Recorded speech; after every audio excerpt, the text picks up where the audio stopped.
I got the stack of old travel books at the second-hand store, and I intend to make them into a clock. I'll save one of them for next year, because I'm really hoping to go to Maker Faire. The others are from the late 90s and probably not useful to any travelers anymore. I mean, this one still has a price in French francs on it, so I'm guessing the information will be pretty outdated. Let's turn these books into a clock.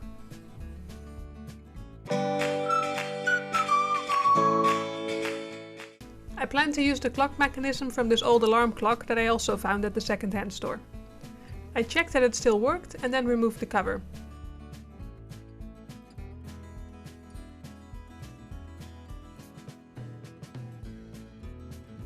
After taking the hands off, I could pull the clock mechanism free.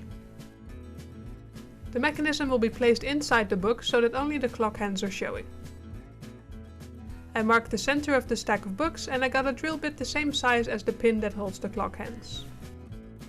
I've only got a big and heavy hammer drill, so I turned off the hammer function, laid it down on the table in a stable position and used a very low speed to carefully drill a hole in the center of the book. A smaller drill would have been much better, but I made do with what I had.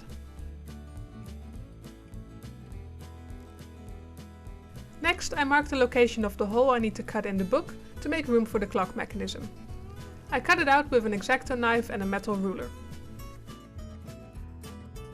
Cutting a hole through the entire book was kind of a long process, but eventually I made it through. Gave me a chance to catch up on some podcasts, so that was nice.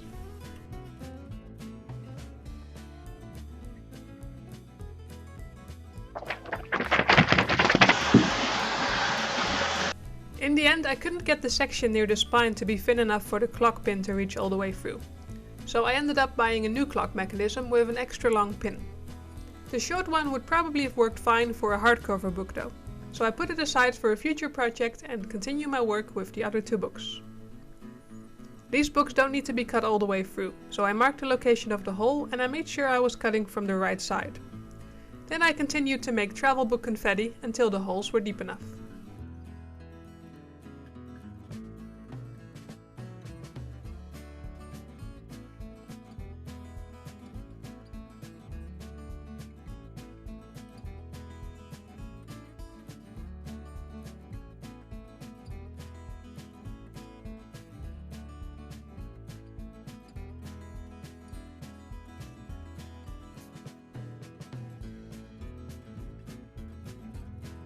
The new clock mechanism has a thicker pin, so I made the hole for the pin a bit bigger. I did a test fit and then used colored markers to camouflage some of the damage that I caused to the book covers. I put some white craft glue on the cover of the bottom book, spread it around, and then placed the middle book on top. I then placed the clock mechanism inside and added the top book.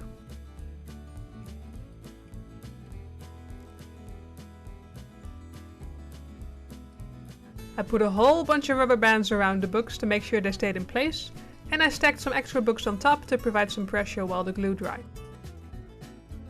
While the glue was drying, I cut the clock hands to the right length. They're made from thin metal and they were relatively easy to cut with just normal scissors. I then rounded the edges to make them look nicer. Once all the glue was dry, all that was left to do was remove all the rubber bands and then add the clock hands.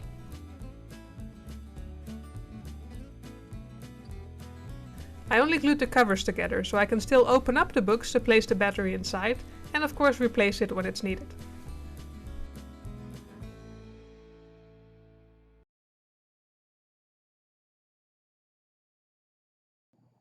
And that's how I made my book clock. Now, I was initially a bit bummed out that I couldn't use the mechanism that I salvaged from the old clock, but it turned out pretty good because when I ordered a new one, I found one that does not tick. So it's completely silent, which is great. Now, if you enjoyed this video, then leave me a thumbs up and of course subscribe to see my future videos. I'll see you next time. Bye.